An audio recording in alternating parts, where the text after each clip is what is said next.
It is finally over. Yeah, a relief that I know well. Yeah, I bet. Longest season of my life. Longest season of your life so far. Anyway, now that your nights are freed up, you want to grab a drink this week? Maybe Thursday? Yeah, sure. That sounds good. Let me just check the game schedule to make sure that I'm free. Right. No game schedule. No games. You're really gonna miss them, aren't you? Hell no. This season was a root canal on ice. But hey, you and me, us, 2026 is our year, right? Yeah, I'd agree, but you'd just use it as an opportunity to make fun of me. Well, how about that? You can learn. Low quality fans of a high quality Bruins draft pick. That is not a dub. No, it's not. Not while doing this channel, for sure, but I really don't remember exactly when. The last time a season ended, and the best feeling I've seen about it was relief, which is probably where I'm at, almost, which feels weird. Apathy seems pretty prevalent through the fan base right now. The disappointment has already been, felt and processed. You know, I don't think too many people are still working through the disappointment aspect of it. It's just weird. It's a weird feeling. It's a weird feeling to be doing a video like this. Obviously, years prior, the end of this season was disappointing, right? No cup dub. But this one just fizzled, man. It's just weird. You'll notice, not a Bruins jersey. Because... with his time done, with his time done at UMass and now lighting up the AHL, which, by the way, he's overperforming right now. That's not who he is. He's not going to have 8 points every 4 games in the AHL, or at least I don't believe he will. And I'm his biggest fan, arguably. I thought I'd change it up tonight. I thought I would. This just came in the mail today. I just wanted it. Yeah, so weird. I almost don't even want to do the full game breakdown. Although we're going to talk about it, of course, but it's just this weird feeling of relief. Of I don't have to watch this version of the Bruins, who I said midway through the season, and I said a few times and I stopped saying it because it just felt like bullying at a certain point. Just such an unlikable version of the Bruins. They became more likable after the trade deadline, and some young guys that you get to root for, some moments that you were really excited about for certain youth members once you had basically given up on the playoffs. But the team was largely unlikable for large stretches. And it became very frustrating. And it was unlikable for a lot of reasons. It was unlikable for the on-ice performances.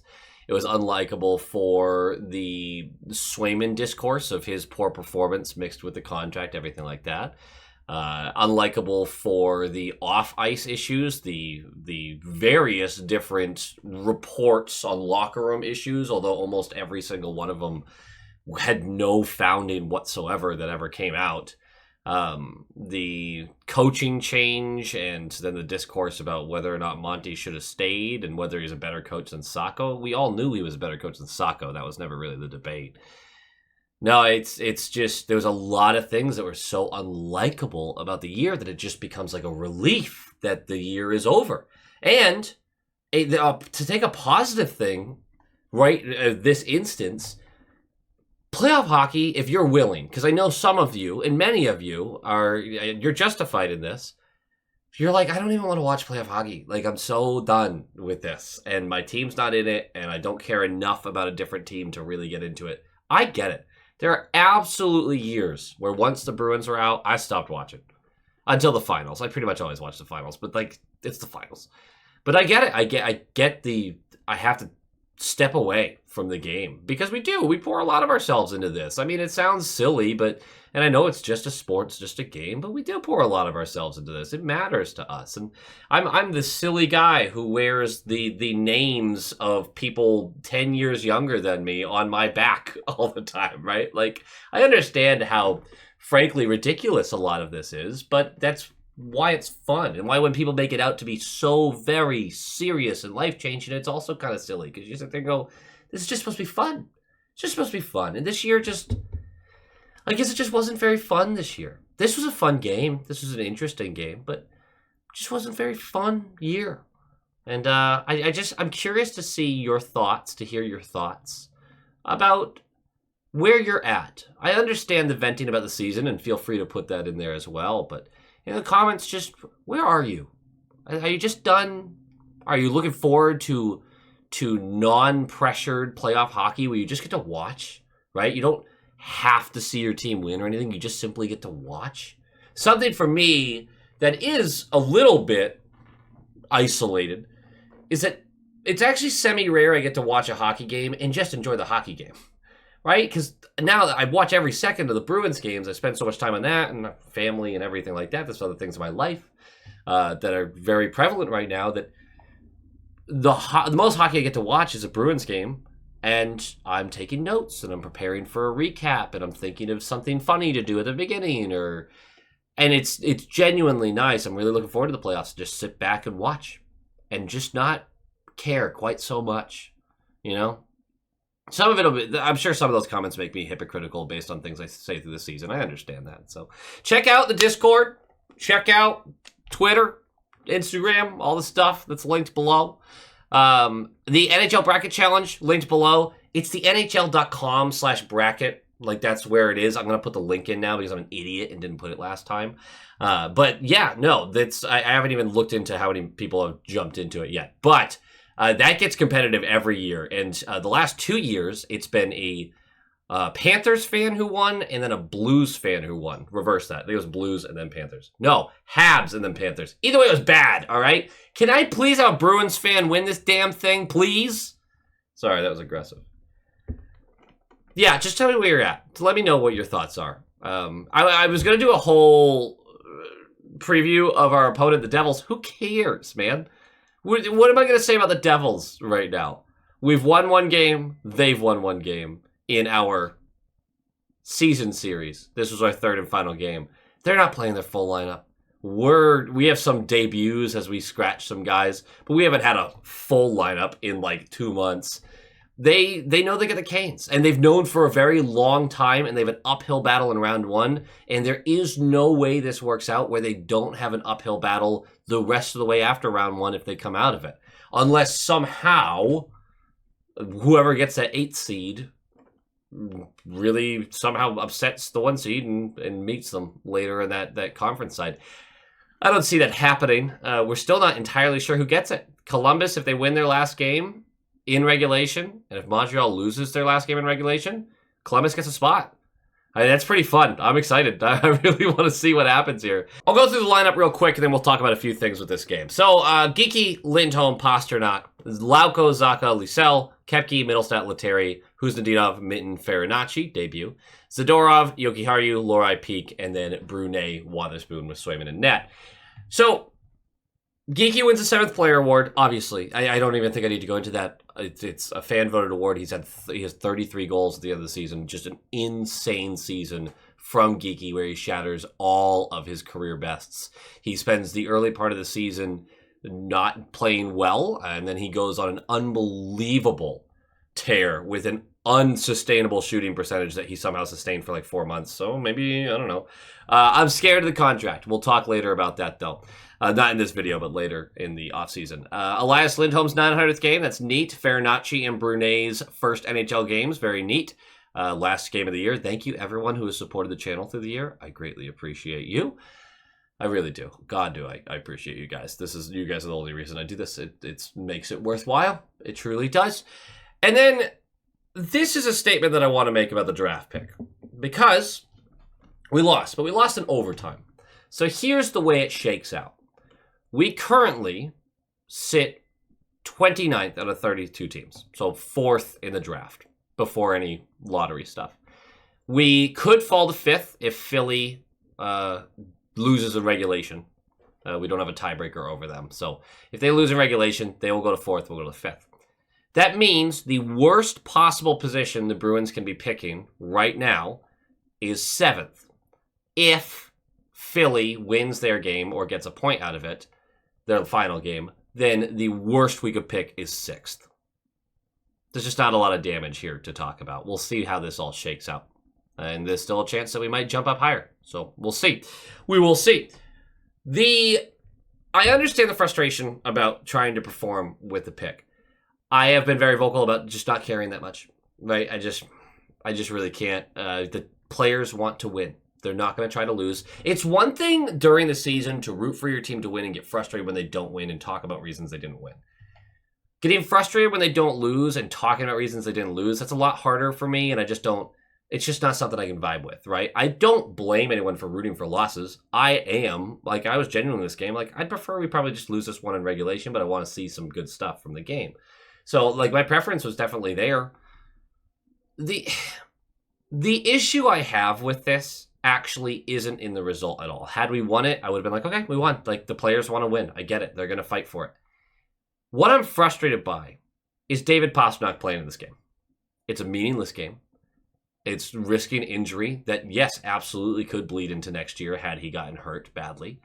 And he's going to be the player that most likely decides whether you win or lose. Why are we playing him? And if David Pastrnak was one like, I want to play this game, I've said this time and time again. I want the GM and the coach to be running the team. And I'd prefer they be like, no. Unless there's bonuses or something on the line, there's no milestones for him to hit. There's no extra goal milestone or point milestone or whatever. Sit your ass down. Don't know why he played. Didn't like it. It didn't make sense to me.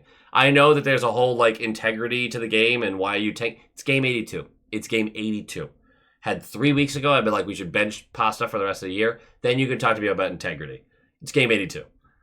I just don't understand why he played. I didn't understand. I don't like it. I really don't. Especially when you called up more guys to play. I don't get it. Let's go through this game pretty quickly because I've already ranted on for like 10, 12 minutes about other stuff. But then I do want to talk a little bit at the end about some game notes. So puck drops, obviously. Puck drops! And fairly early in, 7:25 in, the shots are 5-0 for the Devils. This is just a fantastic display of a player who's checked out. Who's completely checked out. The Devils are carrying through the neutral zone. Zacha just comes off the bench. There's a pass to the right wall to Pesce. Zacha's sort of there. He reaches out to try to poke it. He doesn't get it. Pesce then skates down the right side. And Zacha just doesn't really follow him.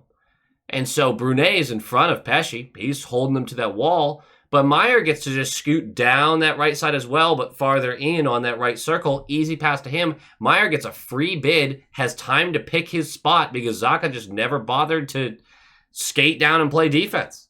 And so he fires this far blocker. It goes in. It's 1-0. And it wasn't a moment where I'm like, oh, dang it, we're losing.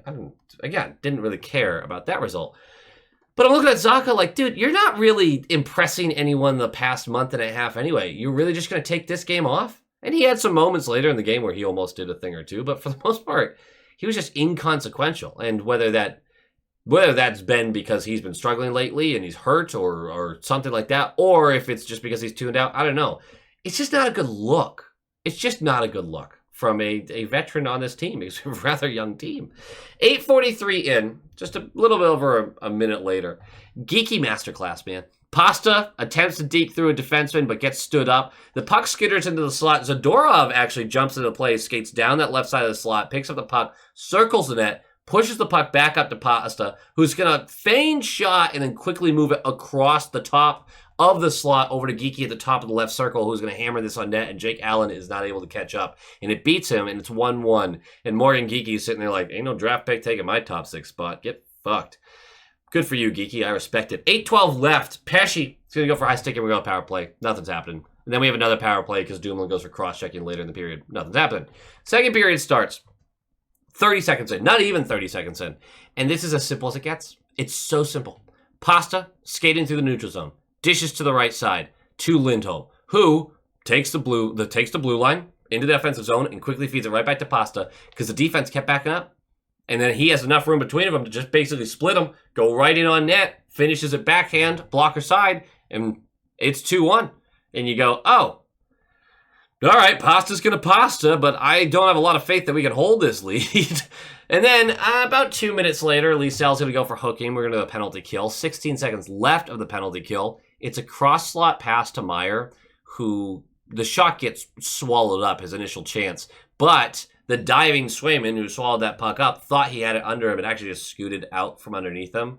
And I don't even remember. I think I wrote down who actually got it. Hold on. Nason skates in and smacks it into the empty net. 2-2 power play goal for them.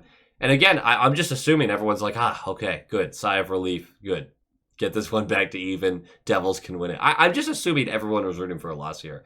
And then 4:37 in, 30 seconds after that last goal, it's a face-off win by the Devils in our zone on the left side by Mark McLaughlin, who you might remember fondly. Puck one directly back to Nemec, who fires this blocker side. Swayman gets a huge piece of this, but it bounces off his blocker, over his head, and into the net. And it's 3-2. And it's assisted by McLaughlin, man. I feel good for him. I'm really glad for him because that's nice to score against your old team when you were really struggling to break into it. Good job by him. 8:44 in. Nason and Zadorov, they exchange pleasantries. And they're both going to go to the box for roughing. It's going to be a 4v4 for a couple of minutes. Nothing really happens during it. We're going to take another penalty. About 7 minutes left of the period. Lettieri this time for holding. And again, the Devils are set up. Hard feed from Hischier from the left circle to Mercer in front. Zadorov is there, has a stick tied up, but it goes off of the skate and in. It's 4-2 power play goal. Good for them. Now here's the fun part. The fun goals of this, the really fun goals, because Pasta's was pretty fun. Geeky's was fun too, but 3:07 left. Minton disturbing the Devils to force a weak clear up the left wall. Lauko skates in, flings this on net. The rebound bounces out to the right circle where Farinacci has to chase it with his back to the net, collects it, spins, and sniper-rooney and cheese! Top blocker. Not top blocker. Top glove. Top glove, and it's 4-3. And Farinacci's debut game in the NHL, his first NHL game, and he has his first NHL goal. That's just awesome. Farinacci's a guy who's had a really good season in the NHL, does a lot of things really well, nothing spectacularly. He's been projected as a bottom six guy for a very long time. We'll see if he can actually get in and make some noise in the NHL. Big chance for him coming up. This team, I don't know what the forward depth is going to look like in preseason next year, so if he doesn't make the team next year, though, he's probably going to be thinking about moving on and trying elsewhere. Third period starts, 5:08 in. The puck is flicked into the offensive zone, and Dylan for the Devils is on his way to grab it. But Liesel, who's about 3 or 4 strides behind him, flies up to him. Little bit of physicality, not much. Basically just strips Dylan of the puck. Finally is able to collect it fully as he's skating down below the right circle towards the goal line. Spins, perfect tape-to-tape pass to the slot for Huznadinov, who absolutely smashes this top blocker. And it's 4-4. Liesel, 3 points in the last 4 games. You'll like to see that after he had a rough stretch to start. 0 for 8, but 0 points in 8 games, but whatever. He's looking more and more comfortable. And that was a perfect example of the talents that he can bring. That speed, that stick ability, that vision, and that passing ability. Oh, really like it. Anyway, we're going to overtime. I'm not even going to break it all down. Dumoulin gets the overtime dub with a chance from the slot. High blocker beats Swayman cleanly. It's 5-4. Couple game notes. We're going to do a lot. We're going to do playoff previews. I believe we're going to do playoff previews if God's willing with the timing. We're going to talk way more about like player grades. We're going to talk about the draft, obviously, now that we're here. There's going to be some off-season stuff we're certainly going to do. But these game notes, which are going to be, some of them will be future notes as well. I am so desperately hoping that Swayman gets a real hard mental and physical reset for next year. Because if Swayman is not performing like an $8 million goaltender next year, which means top 10, top 12 in the league, right? That's really where I put that. Obviously, the salary is like top 5, but top 10, top 12 in the league. If he's not performing at that level, this team is not competitive next year. They have to have good goaltending, really good goaltending next year to compete. If he doesn't rebound, we're just repeating the same thing we just did. So, desperately hoping that he gets the rest he needs and gets the work done that he needs. Liesel should make this team out of camp next year. I think that's pretty evident to most of us at this point. I'm sure there's still people who have their issues with Liesel, and I'm not saying he's a finished product or a perfect player or anything like that. There's still plenty of stuff to nitpick about him. But with the current depth of the team, especially on the wings and center and defensively, and maybe the net, but with those lacking, the depth lacking, he should certainly make the team out of camp. And if he doesn't make it out of camp next year, now we have a real problem. We have a real problem. And there is more rumors and confirmation that Marchand's comments about the young guys earning their spots in the lineup did prevent a couple players from starting the season in the NHL. There's rumors about that. I don't have a lot of confirmation that someone was in the room and actually went like, yep, Marchand said it, so we're doing this. And I don't frankly want to believe it. But I was critical of this at the time. I'll continue to be critical of it. It really felt like some of the leadership in the room was closing the door on some of these guys. And I'm not saying the season's different if Liesel's playing the whole year in the NHL. I really doubt it's all that much different at all, honestly. But there's nothing standing in their way this year. Next year, there's Minton and Liesel and Huznadinov and Patra, and these guys are expected to make the team. Right? Like, that's where they're at, which is a good opportunity for them. Farinacci had a really good debut. I think we should be all really excited about that. Well, not really excited, but good for him kind of moment. Frederic Brunet was fine. He's not projected to be, like, ready yet anyway. He's kind of a slow burn guy. Last note, the loss affects the draft, as I already outlined, but they lost 13 of their last 16 games. It's really hard to tank better than that, so I'm just not going to lose much sleep about that. If we fall to 5th rather than 4th, it is what it is. I can't waste any mental aptitude on this stuff, right? I just can't do it. Thank you all, every single one of you, for watching and supporting the channel. Thank you so much to the high quality inspectors, of course, who have, literally supported the channel with their money. I just greatly appreciate all of you and all the support you've given this year on a really tough year. And we still maintained like pretty much the same level of viewership for a lot of it, which is really insane to me. So thank you so much for hanging out with me. We'll definitely do some live streams for some of these playoff games. I think that would be fun. Other than that, thanks. I just really appreciate you all. Go Bees. Go Bees! And of course, here at the end of the video, I love to give some shout outs to the fantastic high quality inspectors who help support the channel and keep this running. I super appreciate every single one of you, from the role player tier, the top line tier, and of course the all-star tier. We are going to do our shout outs for this top line tier. Thank you so much to Sean Kreider, Michael Kammerer, Chris and Erica, Kevin Timperley, Quack and Platypus, JM, Smoke Channels, Shaggy, Adam Ella, Albert Waldron, Negev79, Lola Cattingsworth, EKM Productions, Moonlighter TV, Big Bad Bruin, The Bugman, Jeff with a G, Tommy Braga, Roland22, GD Viperworks, Len Kreutz, Brock Nope, Hans Slobo, Coach D, The Atomic Lizard, Bradley Johnson, Brett Arney, Pincent, and Nick Zatrullo. Thank you so much, each and every one of you. Your top line material. But now we got to move on to our all-star tier members, the absolute legends. We have Jacob Pratt, Jake Brower,